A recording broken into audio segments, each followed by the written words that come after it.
नमस्कार, मी उल्हास. माझ्या विचारपीठावरती आपले मनपूर्वक स्वागत. मित्रांनो, पुणे शहर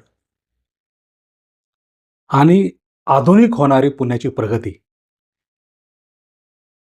ही बहुतेक या देशातील भांडवलदारांना, जागीरदारांना आणि राजकीय पुढाऱ्यांना गिळंकृत करायची आहे की काय, अशी परिस्थिती आहे. जैन बोर्डिंगचं उदाहरण आपण बघतोयच.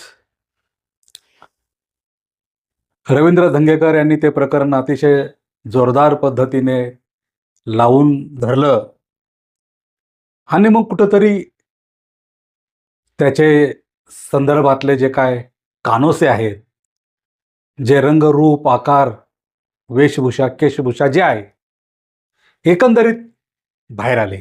मुरलीधर मोहोळ यांचं नाव पुढं आलं.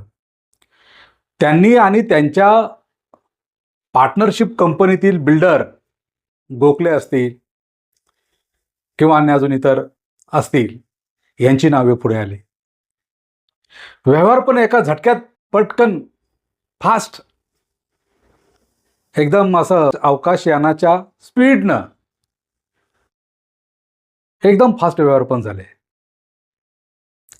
आणि ती जमीन 3,000 कोटी रुपये तिची बाजार भावाची किंमत असताना कवडीमोल किमतीला ती जमीन विकत घेण्यात आली.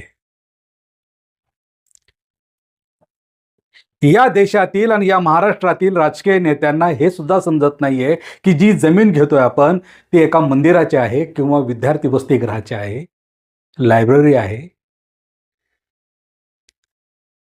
की ज्या जमिनीच्या माध्यमातून त्या ठिकाणी असणारी जे विद्यार्थी असतील किंवा त्या ठिकाणी असणारे जे लोक असतील, त्या लोकांना, त्या समाजाला त्या जमिनीचा, त्या तुकड्याचा किंवा त्या भूखंडाचा उपयोग होणार आहे. विद्यार्थी पास होऊन या देशाला चालवणारे नागरिक बनणार आहेत किंवा मंदिराशी समाजाच्या असलेल्या भावना त्या ठिकाणी असणार आहे.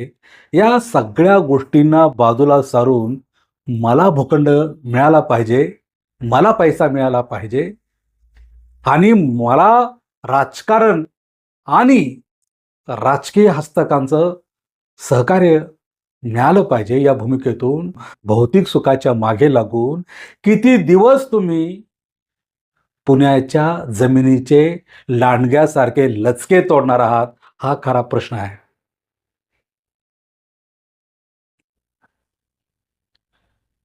याच्या बातम्या किंवा याला न्याय मिळतोय नाही तोवर दुसरं प्रकरण आपल्या समोर आलं, ते म्हणजे कोरेगाव पार्क येथील महार वतनाची जागा. पॉवर ऑफ पॅटर्नी करून ही जागा घेतली जाते, की ज्या पॉवर ऑफ पॅटर्नीला सध्या अजिबात अर्थ नाही. केंद्र सरकार किंवा राज्य सरकारने परमिशन दिली तरच अशा वतनाच्या जागा घेता येतात. पण इथं मात्र उद्योगमंत्री असेल, महसूल मंत्री असेल किंवा शासकीय नोकर असतील, हे पटापट अप्रूव्ह करतायत, परमिशन देत आहेत. आणि अजित पवार यांचे सुपुत्र यांनी ही जमीन 300 कोटीला विकत घेतली.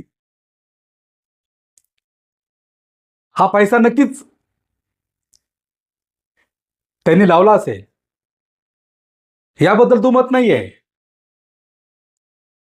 परंतु महायुती सरकारमधील हे लोक जिथं पुण्यात जागा शिल्लक आहेत आणि ज्या मोक्याच्या आहेत त्यावरतीच लक्ष ठेवून ते कशाही कोणत्याही पद्धतीने विकत घेऊन त्या ठिकाणी ते आपलं साम्राज्य का बनवू पाहत आहेत, याचा अर्थ या महाराष्ट्रातील सामान्य जनतेला, समाजाला समजलेला आहे. भांडवलदार होणं, जमीनदार होणं, लोकांना गुलाम आणि लाचार करणं, अशा पद्धतीची मानसिकता गेली हजारो वर्ष मनुस्मृतीमध्ये जशी जपली गेलेली होती, तीच नव्या विचारानं मनुस्मृती येते आहे. आणि अजित पवार फुले शाहू आंबेडकरांचं नाव घेतात. त्यांच्या विचाराचा वारसा चालवतोय म्हणतात. आणि त्याच समाजातील महारवतनाची जागा ते कवडीमोल अतिशय पालापाचोळ्याच्या किमतीमध्ये घेत आहेत. मुळात त्यांनी घ्यावी का? हजार वर्ष जो समाज या देशामध्ये अमानुष म्हणून लेखला गेला, त्यांना 1959 साली या महारवतनाच्या जागा मिळाल्या. का मिळाल्या? ब्रिटिशांनी का दिल्या? तर हजार वर्ष हे लोक त्या गावामध्ये संरक्षण करत होते, गावाची स्वच्छता करत होते, वतनदारी करत होते, म्हणून मिळालेल्या त्या जागा आहेत. उलट या जागा या देशातल्या भांडवलदार लोकांनी किंवा मोठ्या लोकांनी, राजकीय लोकांनी त्याचं संरक्षण केलं पाहिजे. या लोकांना त्या जगण्यासाठी जागा दिलेल्या आहेत, त्यांना तो जगण्याचा अधिकार दिला पाहिजे. उलट त्याच लोकांची जर लुबाडणूक होत असेल, फसवणूक होत असेल, त्यांना फसवून ह्या जागा घेतल्या जात असतील आणि आपल्याच गळ्यात, आपल्याच तोंडात भरल्या जात असतील, मीच मोठा पाहिजे, मीच सर्जामदार पाहिजे, अशी जर वृत्ती असेल, तर येणारा काळ की जो या तुमच्या या अशा कामांमुळे गुलामगिरीत किंवा लाचारगिरीत जाणारा जो काळ आहे, त्यातून निर्माण होणारी जी पिढी आहे, ती तुमच्या गचोऱ्याला धरल्याशिवाय राहणार नाही. आणि म्हणून हा महत्त्वाचा मुद्दा आहे की महायुतीतील लोक, मंत्री लोक पुण्यातल्या भूखंडावरती नजर ठेवून का आहेत? कित्येक अशी प्रकरणं बाहेर निघतील. नारायण राणे यांचं सुद्धा मागच्या वर्षी ते प्रकरण बाहेर पडलं. वन विभागाची 30 एकर जमीन भाडेपट्ट्यावर असलेली, त्यांनी ती जमीन बिल्डरच्या घशात घातली. त्याच्यावरती चौकशी चालू आहे, अशी परिस्थिती आहे. एकनाथ शिंदे जेव्हा मुख्यमंत्री होते तेव्हा त्यांनी त्यांच्या मित्राला पुण्याजवळच एक भूखंड दिलेला होता. तो मात्र देवेंद्र फडणवीस यांनी रद्दबादल केला. कित्येक लाखो रुपयाचा होता तो भूखंड. मग आता देवेंद्र फडणवीस या व्यवहाराची सगळी चौकशी करून SIT लावून समिती नेमून महारवतनाची जागा त्या मूळ मालकांना देतील का? ज्याप्रमाणे देवेंद्र फडणवीस यांनी एकनाथ खडसेंनी जेव्हा भोसरीमध्ये भूखंड त्यांच्या पत्नीनं आणि जावाईने घेतलेला होता, तो रद्दबादल करून त्या प्रकरणामध्ये खडसे यांना राजीनामा द्यावा लागला. तशाच पद्धतीने अजित पवारांचा एकनाथ खडसे होईल का? अजित पवार राजीनामा देतील का? हा महत्त्वाचा मुद्दा आहे. म्हणजे एकाला एक न्याय, दुसऱ्याला एक न्याय, असं जर न्यायाची विषमता निर्माण होत असेल, असमानता निर्माण होत असेल, तर या अन्यायाच्या अत्याचाराच्या विरोधात माणसांनी, सामान्य लोकांनी मतपेटीच्या माध्यमातून, वोटिंगच्या माध्यमातून, मतदानाच्या माध्यमातून यांना उत्तर द्यायला पाहिजे आहे, अशीच एकंदरीत परिस्थिती आहे. म्हणजे भारतीय जनता पार्टीमध्ये जॉईन झालं तर तुम्ही किती फ्रॉड केलेला आहे, काय काय गैरमार्गाने काम केलेलं आहे, या सगळ्या गोष्टी वॉशिंग पावडर निरमासारख्या एकदम क्लीन कट धुतल्या जातील अशी एकंदरीत परिस्थिती आहे. असंच जर चित्र या देशामध्ये, या महाराष्ट्रामध्ये महायुतीतून निर्माण होत असेल आणि आपल्या मंत्र्यांना ते सुरक्षित करत असतील, फलटणचंही प्रकरण झालं, रणजितसिंह नाईक निंबाळकर यांना देवेंद्र फडणवीस यांनी त्या प्रकरणाची नीट चौकशी होण्याच्या अगोदरच क्लीन चिट दिली. आज ते न्यायाधीशाच्या भूमिकेमध्ये काम करत आहेत, तेच निर्णय घेत आहेत. त्यांनी मानवतेच्या दृष्टिकोनातून खऱ्या अर्थाने मंत्रिमंडळातील काही मंत्र्यांची चौकशी करणं आणि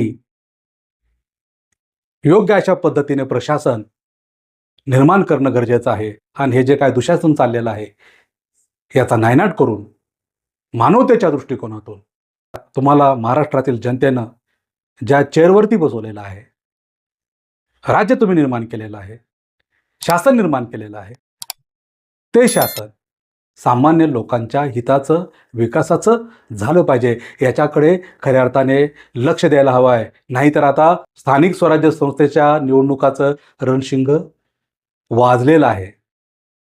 तुमच्याही 12 वाजल्याशिवाय राहणार नाहीत. जर जनतेला आणि तुमच्याच मंत्र्यांना तुम्ही स्पेस दिली आणि इतर लोकांवरती वेगळ्या पद्धतीने तुम्ही त्यांना वागणूक दिली, तर हीच जनता तुम्हाला बॅलेटच्या माध्यमातून उत्तर देईल.